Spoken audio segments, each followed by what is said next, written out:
The Chaser Report is recorded on Gadigal land. Striving for mediocrity in a world of excellence. This is the Chaser Report. Hello and welcome to the Chaser Report with Dom and Charles. Charles, I come up with a fantastic new money-making scheme for the Chaser. Oh, lovely. Based on this Sydney Morning Herald headline from today. Drugs, alcohol, rent, holidays and cars. You like all those things. Yeah, that's great. Integrity Chief reveals dodgy NDIS spending is the second half of the headline. Apparently, the NDIS is an absolute money-making machine as long as you're willing to conduct just a little bit of light fraud. Oh, right. Well, that's de rigueur. Sure. De rigueur. But then also in the news, Charles, the relevant minister for the NDIS, Bill Shorten, has apparently been paying someone, without fraud, $20,000 per speech. Well, that's obvious, right? Because, so $20,000 per speech sounds like a lot of money, right? So it's probably like a $2,000 job, right? Yeah. But then she heard it was NDIS and she had to bump up the figures. So that's what happens. Oh, I see. Just because it's about, how could you possibly write about the NDIS without getting paid incredibly well for being involved with the NDIS? Now, we should make clear that we're not against the NDIS, Dom. I feel quite passionate that there are lots of good outcomes that come from the NDIS. Like my family is particularly invested in this NDIS thing. Not at a drugs and although I'm going to look into that, maybe that can be in the next plan that we do up for the NDIS. But there are lots of really good things about the NDIS. It's just that, let's just say the scheme was designed with the idealistic idea that no one would ever rip it off. It's basically at this point the National Dodgy Invoice Scheme as far as I can tell. But Charles, I'm sure there is virtue to be had in the scheme, and I'm sure you'll explain why in a moment, while we also talk about these extraordinary examples of apparent dodginess. Now, we should clarify the speechwriter thing. We're not saying that's dodgy because this person, Julianne Stewart, has been getting this money. Very, very qualified. Has written for Rudd, Gillard, Abbott and Turnbull. How do you get a job writing for all four of them when they all hate each other? Like literally two pairs of PMs who hate each other. Well, and then how did Bill Shorten get someone so good for him? Well, I think, look, I don't know, but Tony Burke was on the radio yesterday morning sort of trying to explain it without sort of justifying, without sort of saying, oh, yeah, this is great use of money. And what he was saying is that they couldn't find anyone for that job, right? It was the department's job to find somebody, right? And they were looking around, and I imagine, I don't know, he didn't say this, but I imagine negotiations would get to a certain point with, a speechwriter, and then it'd be like, oh, and by the way, you'll be working with Bill Shorten. And suddenly it'd be like, oh, I'm a bit busy that week, And so what happened was they were looking around and they just ended up having to pay what Tony called market rate, right? Like the whole problem is, when there's scarcity in the ability to supply employment services, say, for example, because the person you're going to have to work with is Bill Shorten. Oh, dear. Suddenly the price goes up and up and up. And the department had to find somebody. So it just got to crazy money. And so they just went, we just have to get Julianne. She's worked for the two pairs of prime ministers who hate each other most. Yeah. She can do anything. She can even do Shorten, and not just Shorten, but Shorten talking exclusively about the NDIS. And I think the thing is that her background is actually writing like little what were they called? What are they called? Soap operas. Seriously. Back in the 1980s. So she wrote Sons and Daughters for years, Country Practice. No wonder she could deal with the last few prime ministers if she's good with drama. All the melodrama. Oh my gosh. Literally, she probably scripted it. She probably scripted the last 12 years. She should get a credit for the Killing Season, shouldn't she? And yes. What's the other one? The Liberal one. What's that called? What was it called? Nemesis. And Nemesis. Yeah, she should. I love this too. This is, Angus Taylor has gotten absolutely stuck into this one. Apparently there were already two speechwriters within the general team of 201 media and communication staff members quite a lot. was said to 2CC by Angus Taylor. But remember, part of the job, if you're writing a speech for Bill Shorten, is to come up with zingers. Oh, yeah, that would need a big And if you break number. it down, say, what is it? Like, it was $620,000 over the course of 2 years. Yes. So you're doing about $310,000 a year. Something like that. So that's less than $1,000 a day. Say he needs one zinger per day. That means it's $1,000 per gag. Now, that's quite cheap. Like For comedy writing. on the comedy circuit, how many zingers do you have in an annual in your yearly festival show? Would be probably, I don't know, 100 zingers Like or a something Will like that. Anderson. Yeah, you'd earn more than $100,000. Can I just check that you've heard Bill Shorten's zingers? I question your suggestion this is worth $1,000 a day. Here's a couple. Mr. Morrison needs to make sure that he doesn't look like he's just a simp to Donald Trump. I went to the brute face of capitalism the other day, the Apple shop, and that was fatiguing. I just had a moment of what it must be like to be on the phones at Services Australia. The vaccine rollout in Australia is a shit show. The member for Cook is a bottomless well of self-pity. Man-baby Nazis. All right, so look, let's move on from this. It's certainly it's certainly interesting. You know who he should get to write his speech? Who? Rodney Roode. Oh, wow. Yes, because Rodney does lots of corporate gigs and stuff. Well, of course he does. Yeah, and I think same sort of level of quality of humour. You know what I mean? Like, it's sort of like, I think it'd be the right level. You're very mean to Rodney Roode in that. I think. I mean, the guy had a number one song at one point, didn't he? Anyway, look. In a moment, we'll move on to the more salacious stuff, and then you can defend the NDIS because it helped your family. Blah blah blah. All right. Okay. So back to the Herald article here. What apparently you do. The best way to make money out of this, Charles, is, and this is the Herald again, Natasha Chrysanthos' article. Dodgy providers have used the NDIS to take participants to ATMs to withdraw cash for illicit drugs, including heroin, cocaine, and ice. I was wondering who is still using ATMs and cash these days. I mean, there's a big push on to keep cash. I mean, this is just rubbish. I mean, I have no doubt that this happened, but this has nothing to do with the NDIS. This is not. This is so stupid. This is the stupidest thing I've ever heard. So I don't know. Have you ever done any NDIS? Bureaucracy. No, I've not had to apply for the NDIS. It was one point where it might have been on the cards. Unfortunately, it doesn't seem to have evolved that way. So I am very glad that I haven't needed this, Charles. But before you get fired up, can I just tell you some more salacious detail? But this is okay. Go on. I mean, look, don't get me wrong. Like, I am definitely taking my therapists and all the service providers that we have to the local ATM. This is the thing. Everyone's saying you've got to keep cash. For me. There's a big push on to require people to accept cash, and I never have cash. I tap for everything like a normal person in 2024. This is why we still have ATMs. But there's other things you can do with NDIS funding, Charles, according to this article. Others have been encouraging people to use their NDIS funding for holidays worth tens of thousands of dollars, or spend it on alcohol, rent, gift vouchers, and lifestyle purchases.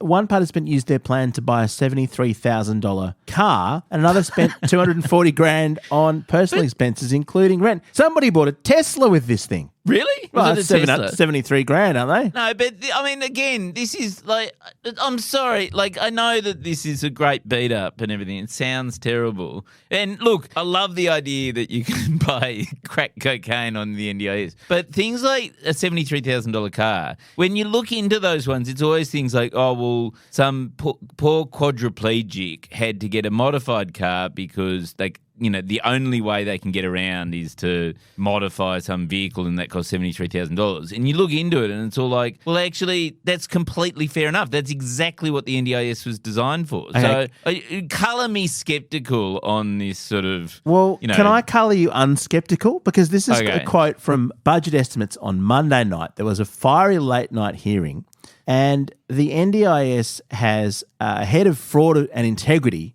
called John Dardo. He said that at least 5% of the scheme, more than $2 billion, was being spent in error.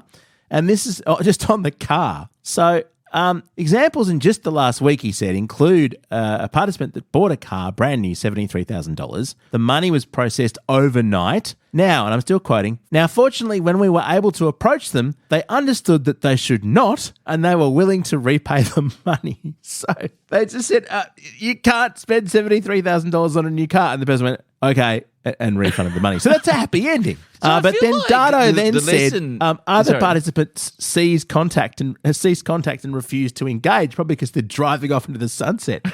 So there's clearly a problem. I mean, this is the point. 95% of it is legitimate, and they're clearly trying to audit it to some degree, but that's a lot of fraud. $2 billion, 5%. Yeah, no, and it's in everyone's interest that be sort of closed down. I mean, or in some ways, I actually have the sort of counter opinion, which is I kind of feel like I've been using the NDIS in the wrong way. Oh, yeah. Well, this is an education for you, isn't it? Because what I was going to explain to you is that there's no way you could commit fraud, because what you've got to do is you've got to upload all the fucking invoices to the portal before they get paid. Like the whole thing is this bureaucratic nightmare, because you've got to keep track of every single expense and, account for it and everything like that. But clearly you don't. Clearly you just, show up with an ATM receipt for $500 that you got out to buy some meth. and then they pay. I mean, I think you're. All I can say, Charles, is that you're clearly on the wrong plan. Yes, you're on the I should upload have been on receipts the for things crack that are addict actually plan. needed in your family situation. You need the ATM cash drugs plan. Yes. The Chaser Report.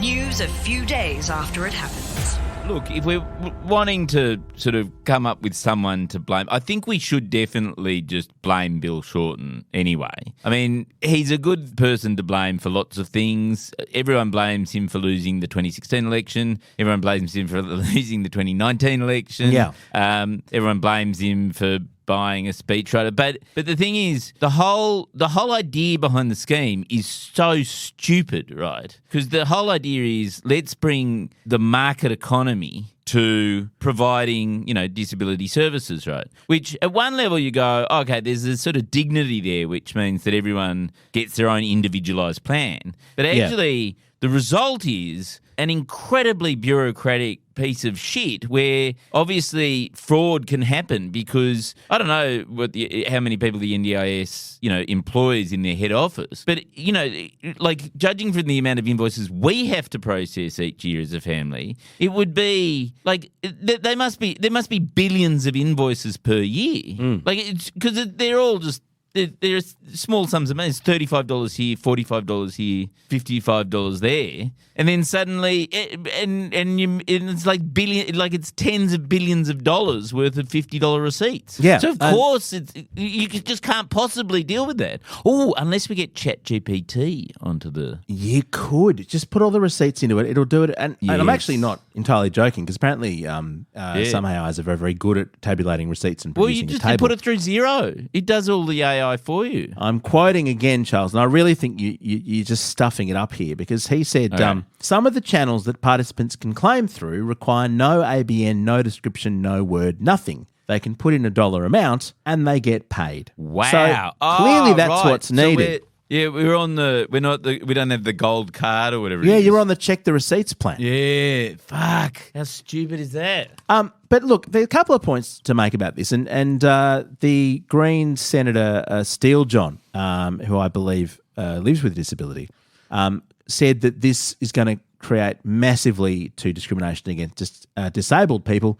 It's a scheme of 660,000 people, and there will be some people who are doing the wrong thing, but then you demonise everybody for this. And then there's a narrative here, and he accused Shorten, actually, of briefing members of Parliament and using these examples as scare tactics to get them to support legislation to crack down on all this stuff. Yes, so I think that's right, because they're looking for savings, because they've got to fund AUKUS, and who better to get the money off than the people who are least able to defend themselves? Well, this is the thing. Yeah. But Charles, also just on the basis of this whole idea of the market and the receipts, and there are a million little service providers for the NDIS. I mean, you're always driving around, you see all these vans saying NDIS and NDIS that. Yeah. And the one bit of contact I had with a particular business, I won't say what sector it's in, but I mean, they were clearly charging to the hilt and expecting that everyone would just get it back from the NDIS. We couldn't believe the fees they were charging for their services. It's because it's a uniquely inflationary system. It's like a voucher system